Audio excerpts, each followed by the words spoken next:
De'Meco. Welcome back to another episode of Follow Time with De'Meco Blair, a podcast where we talk about balancing fatherhood, relationships, careers, and passions. I'm De'Meco, resident dad to that wackadoo toddler, and this is... I'm your play partner, host of Motion Country Cousin Blair, a.k.a. Sir Winnie, and my dumbass forgot my wedding ring at work, so not in the doghouse, but mentally in the doghouse. In this episode, guys, we have somebody that we've been wanting to get on the show for a while. This is your favorite artist, the artist behind Trap Golf. He's also probably your favorite golf instructor or art teacher if you are in the Houston County area. And he has a dope foundation via Junior Strokes that he's partnered with that we're going to get into later on. This is Aaron Munn. What's going on with you, brother? What's up, guys? Thank you. Thanks for having me. Yeah, Welcome man. to the show. Heck yeah. So, Aaron, just to get right into the pod, how we usually get this thing cracking off is we ask every guest, who are your top 5 fictional fathers? Oh, man.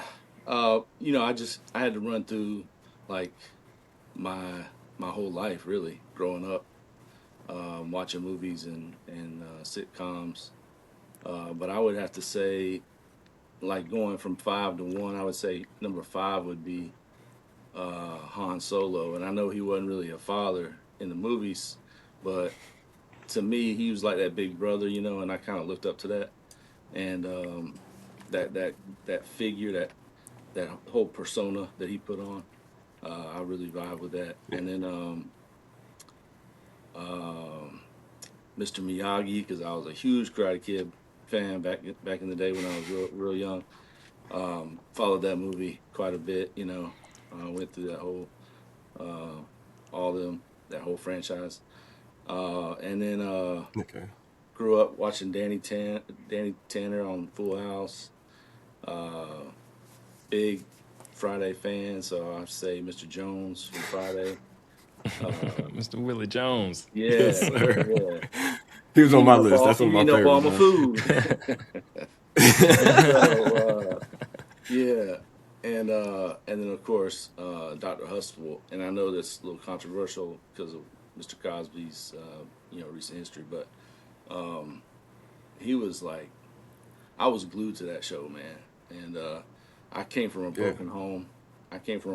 So watching that whole family dynamic was really like oxygen to me. Like, I really loved watching that show because it kind of showed me what family looked like, you know what I mean? Like, everybody lived under the same roof, and I really liked watching that. So for me, I just really think that whole character, Dr. Huxtable, he really showed me a lot, growing up. So Yeah, and something that I found out like not before, but kind of before the news broke about Bill Cosby was that he did a lot of research to get the Cosby Show to be what it was. So there was never like a bad image of like black people portrayed in the show because he had like a special therapist or whatever. it's like kind of help with the writing.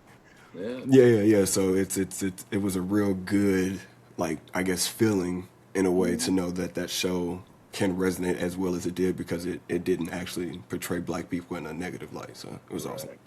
Right. Yeah. So as you guys very well know, this is De'Meco's favorite part of the show. Who is this week's forgotten fictional father since it's not Mr. Miyagi? Yeah, it's not Mr. Miyagi, not on this one. So we're gonna take it back to another classic, 1996. We're taking it to the ice. We're going with the Mighty Ducks. Now, it's not going to be the normal, typical pick that people would pick, which is Coach Gordon Bombay. We're going with Coach Ted Orion when the Mighty Ducks go over to Eaton Hall, and he is that coach that's telling them, hey, got to play two-way hockey, playing defense. So that scene, I think, really highlights how a coach or a teacher can impact their team, impact their students. And so when I think about the impact of a father, I think of that. Now, I wasn't lucky enough to have any coaches like that in my life. Golf coaches weren't really like that for me. But as a high school golf coach and dad yourself, Aaron, how do you teach your daughters and your team to maintain their confidence and stay in position during the seasons of life when they don't really have the puck in their hands and things aren't really going their way? I think that, me being a high school golf coach, it's a little different because we can lean on each other. We have a whole squad of guys. I coach girls and guys. We got usually around 20 players every season, and we're one of the we're one of the marquee schools in our area, and I think that also is, it has something to say about, you have that wind behind you. You know what I mean? You're coming Hmm. from a good spot. You got good people around you that love you. And at the end of the day, just from me teaching now for, gosh, this is like my 18th year, 19th year. Um, Young people respond when they know you care about them and you love on them. You know what I mean? So, um, Yep. I think that when you show that and you're sincere about that, they're gonna play hard for you, and they're gonna do what you want them to do. But at the end of the day, like, it's to better themselves. So I always kind of go back to that. Like, I'm doing this. We're out here for you. To make you better. Um, and the only people that can do that, the only person that can do that is you. I talk about advocacy a lot, and I tell my students and my players, there should be no bigger advocate for yourself than you, not even your mama, nobody. At the end of the Hmm. day, because we live in a very competitive world, and so you have to learn to love yourself, and you got to learn how to, pick yourself up, especially when things get hard, and lean on Yeah. lean on your deepest interests, and lean on what you love, and if you really love the game of golf, you're gonna work hard for it. So, Yeah. and I'm a Yeah. des- You I'm a definitely got to hype yourself up. yeah, I'm a design teacher too, so it's like, I'm fortunate enough to have students that really genuinely like to be creative and want to get into that space, moving with your interests, and letting that be your guide, really.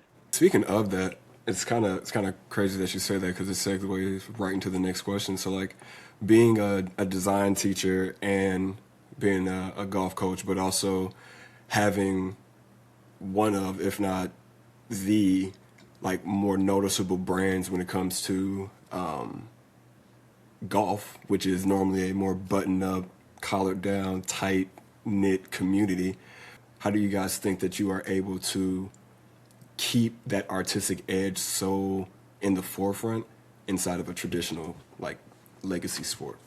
Yeah, I think probably 20 years ago was a really big challenge, but nowadays I feel like it's a little easier. I grew up in New York City and Atlanta and everywhere in between, so I'm an East Coast kid, and so I grew up with hip hop, and I grew up in this.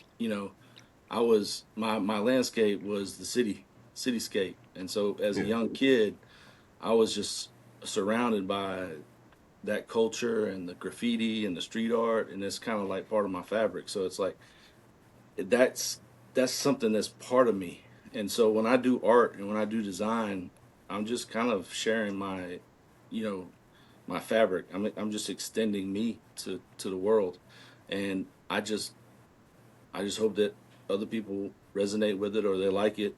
I feel like, if I like it, that's what matters the most. And so, um, honestly, I just kind of move I move like I'm still 17, if that makes sense. And I'm old, and I'm really old, guys. I'm really Yes. old. So, Stop it. No, yeah, but I get that. Like, I guess being an art teacher and being an artist, it kind of keeps you in that like young state, yeah, especially with having daughters as well. It's like you kind of get to keep your ear to the streets still a little bit. for sure. I really am grateful for the position I'm in. Being around these young people every day, it's like it's really, I really love it. Like just hanging out with teenagers all day is kind of cool. Like I know some people would think that's weird, but I mean, I really like being around young people. I like being around young people and just kind of, creating with them because Yeah. my space is a creative space, so it's like we're always creating every day, and that's what's cool about what I do. So All right, really fast before we get back into the conversation, I just wanted to say thank you. One second. Thank you. Just want to say thank you. Whether this is your first time or your 52nd time listening to the episode, we really do just want to say thank you so much. Your continued support gives us the wind beneath our wings to fly and sail and continue to drop these episodes. So we appreciate you guys. Before we get back to the 9 to 5 grind, I just wanted to say, share this with a friend.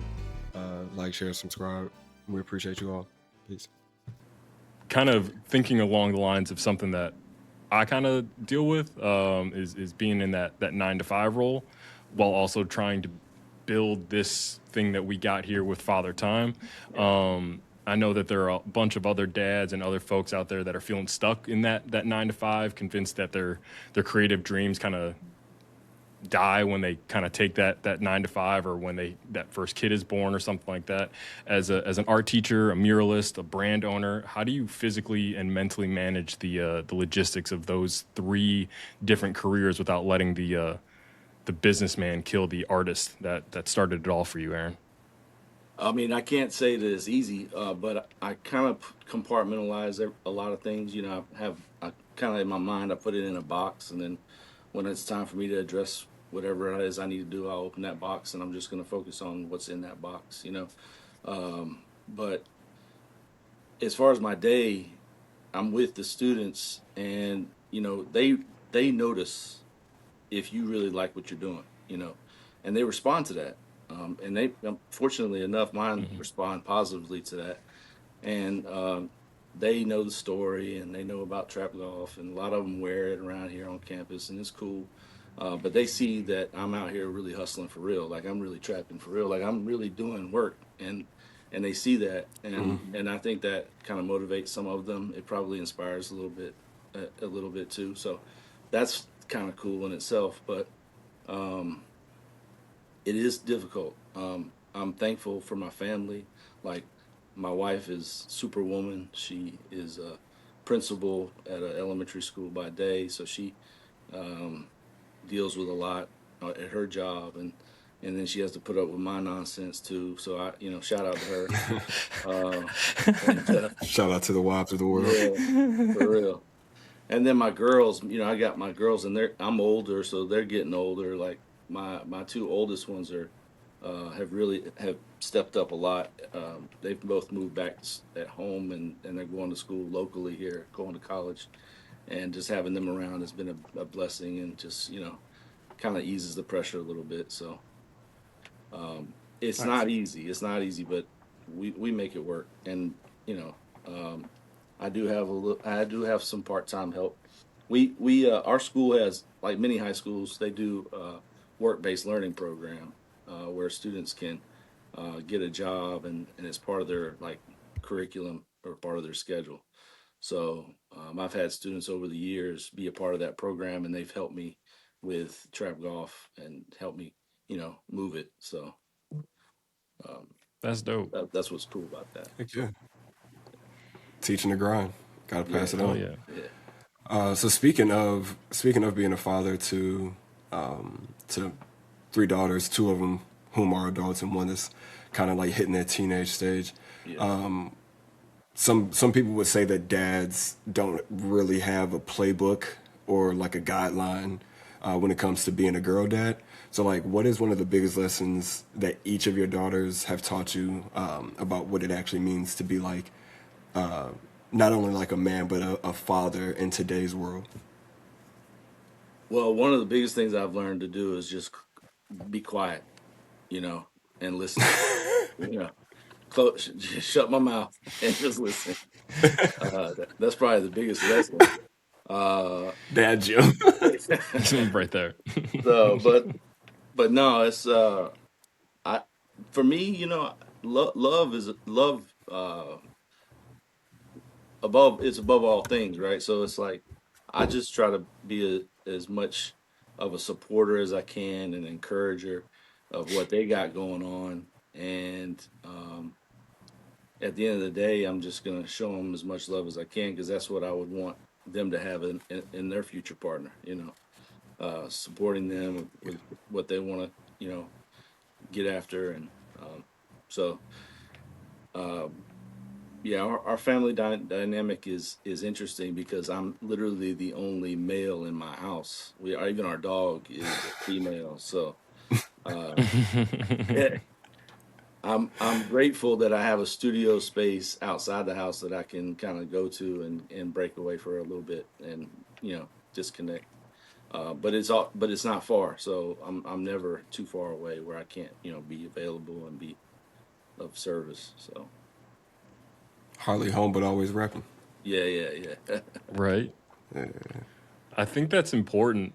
I'm recognizing that more and more as I get deeper into being a dad. You kind of have to have your own space. Like, this is my studio, where we do the show and where I create a lot of the content, or at least brainstorm some of the content, and it allows me to come back more of me when I'm with my family. So I can't do nothing but agree with what you're saying. And like you said, like, away, but like still very close by, within reach. Like, could literally give my daughter a kiss right now if I wanted to. And I actually have to put up soundproofing on the wall, because if I talk too loud, I'm gonna wake her up. It's bedtime right now.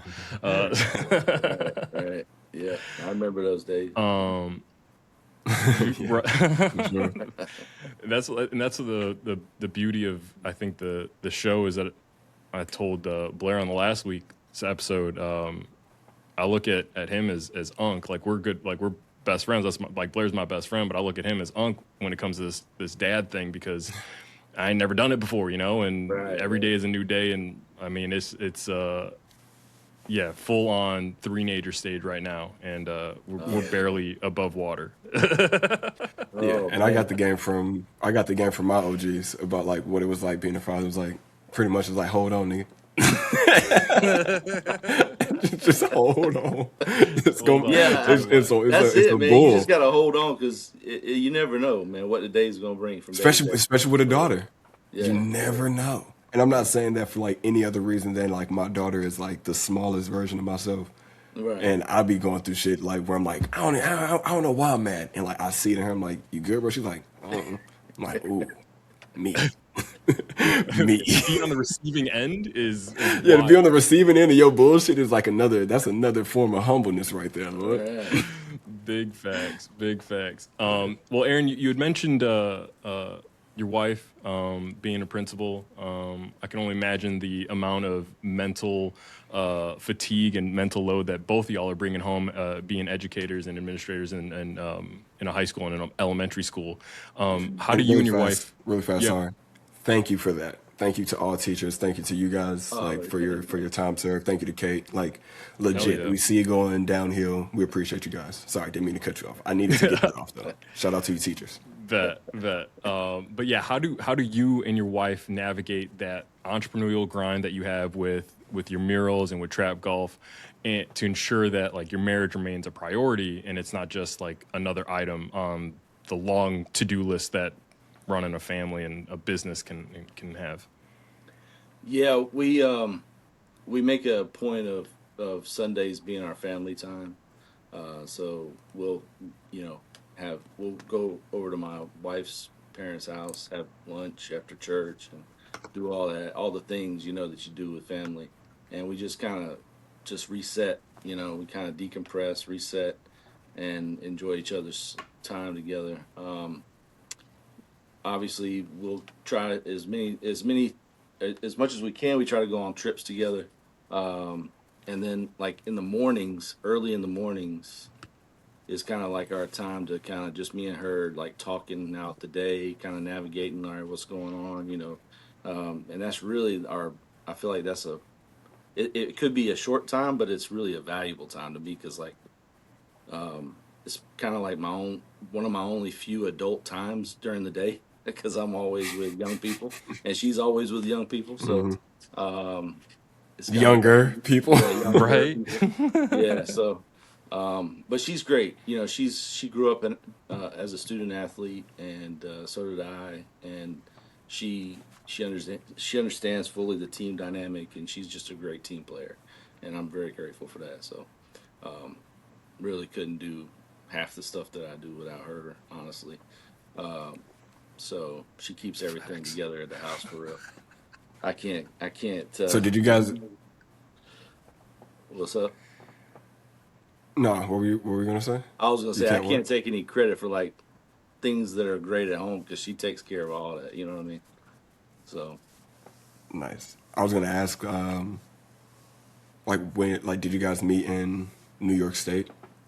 no, so I actually graduated high school here in Warner Robins where I live now, and she's from this area, and we met. She's a little older than I am, so she graduated a year after or before me. But we met. I was working retail at Tommy Hilfiger shop in the mall, and this was a long time The ago, mall man. kids. Yeah, The mall The kids. mall kids. and she worked back in in the store I was working at. She was working back in the customer service, and you know, in order to see, in order to when you got to work, you had to clock in through the customer service office, and that's where she worked.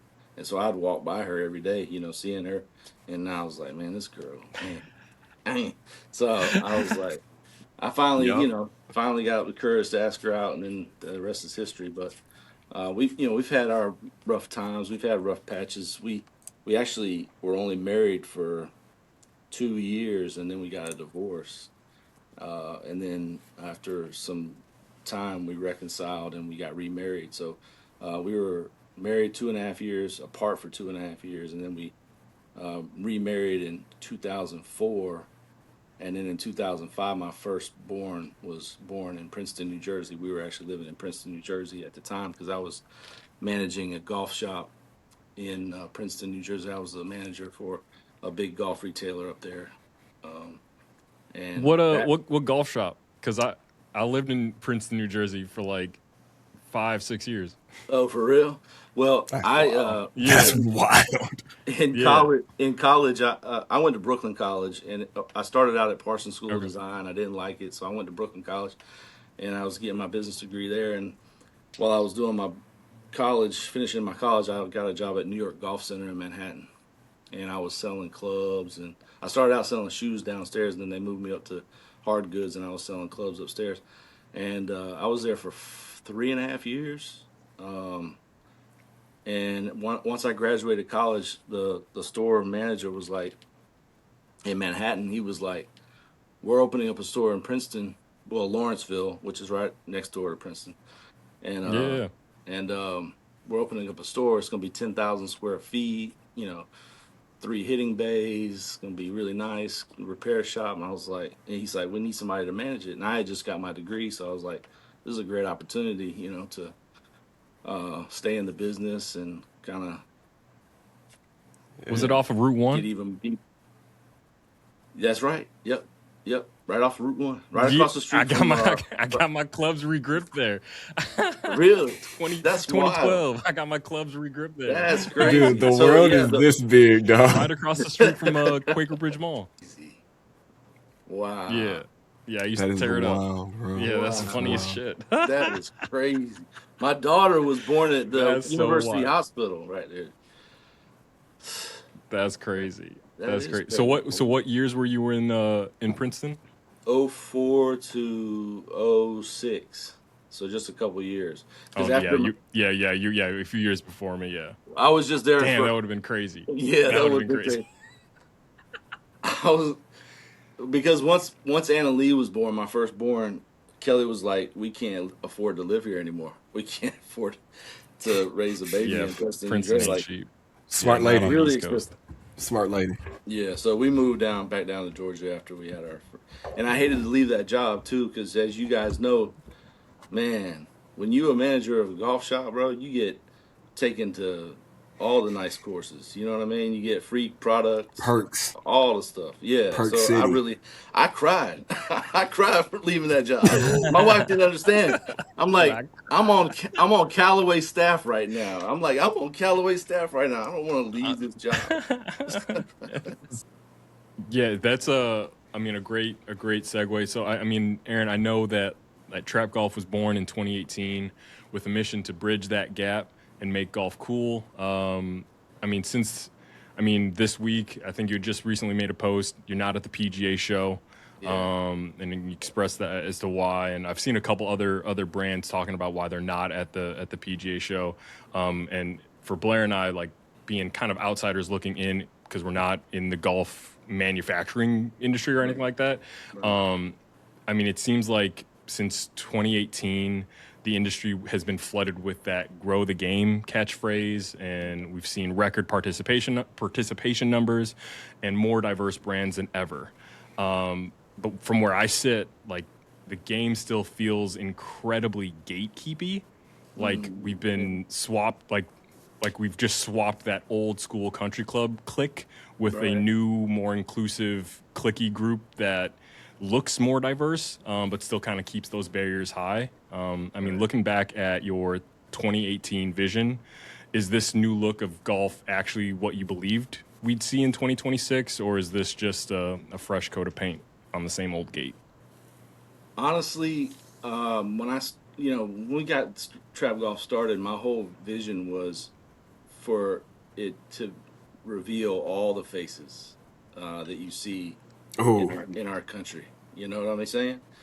Not just one face. And I feel like, uh, I mean, everybody knows I've said it many times, but my biggest inspiration for trap in the beginning was Stephen Malvin. I mean, he really inspired me, man. I was looking on Instagram back in 17, and I was like, he was starting his thing, and I was like, man, this dude is very creative. He's very talented. And I saw his story, and I was like, man, I could probably do the same thing. I could probably create some stuff too that's pretty dope, but share my love for hip hop and my love for golf and my love for art. And I know there's other people like that in this world that are all about those things, and that would respond to those things. So, um, my answer to you is I do see it changing. What I don't like though is I think there's still some clickiness going on and like still some exclusivity going on, if that makes sense, to an extent. And Hmm. I kind of get it. Like, um, look, an arm of golf is all like really uppity. It always been that way, but it's all about like what do you call it? Like rich, real rich, and people love that yeah. like high society status. Um, Say that. and to be honest with you, like Wayne and I never really came up that way. Like we've always been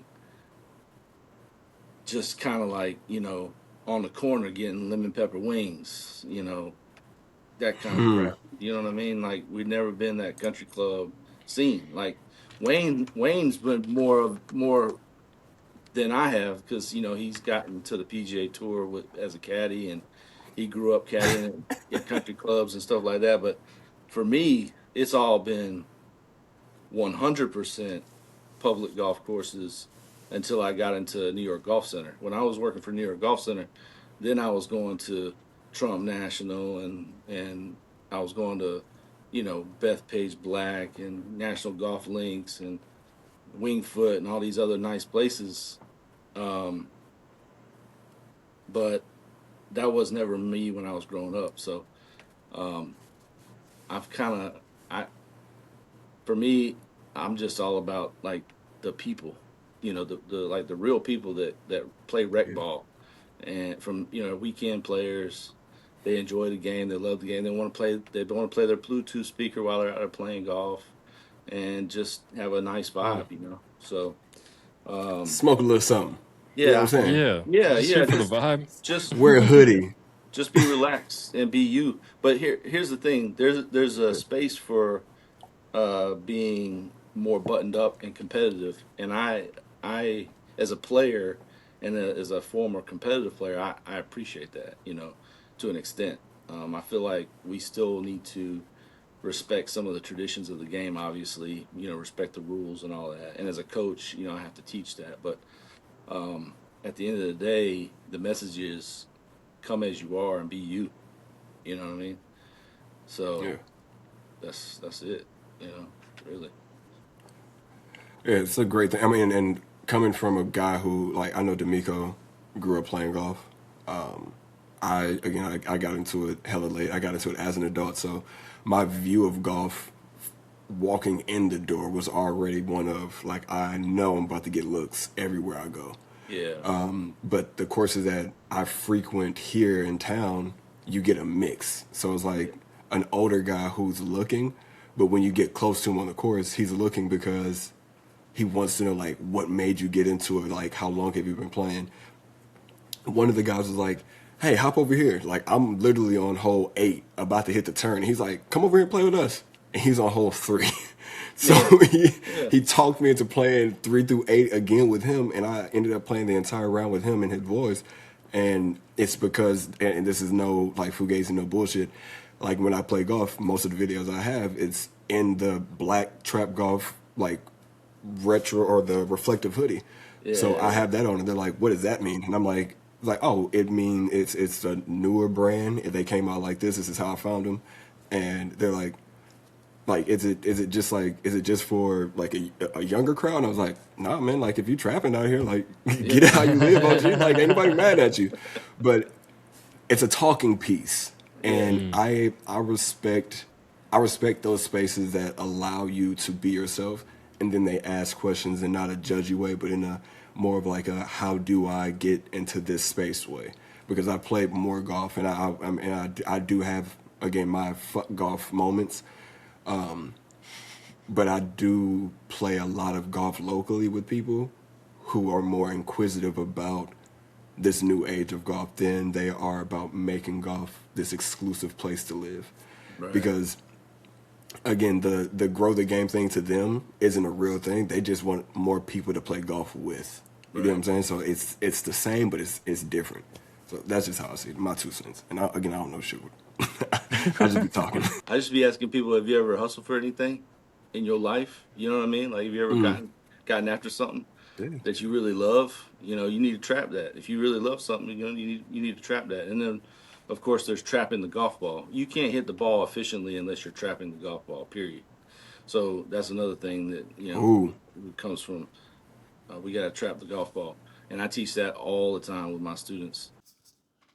So, unfortunately, right after this part in the episode, we had like a technical difficulty. Sorry about that, guys. Technical difficulties got us in a loop, but we appreciate you all for always watching, always tuning in. So for myself, for Aaron, and for De'Meco, this is Father Time the Pod. Make sure you like, share, subscribe, tell somebody you love them, because we love you. Have a good rest of your day. Peace. Come and take a look behind the scenes. See who's been a five superhero every day. I'm on the grind. I won't never ever take a day off. Everything I do is gonna pay off. Your little Father Time with me, with me, with me. You should try a little Father Time with me, with me, with me.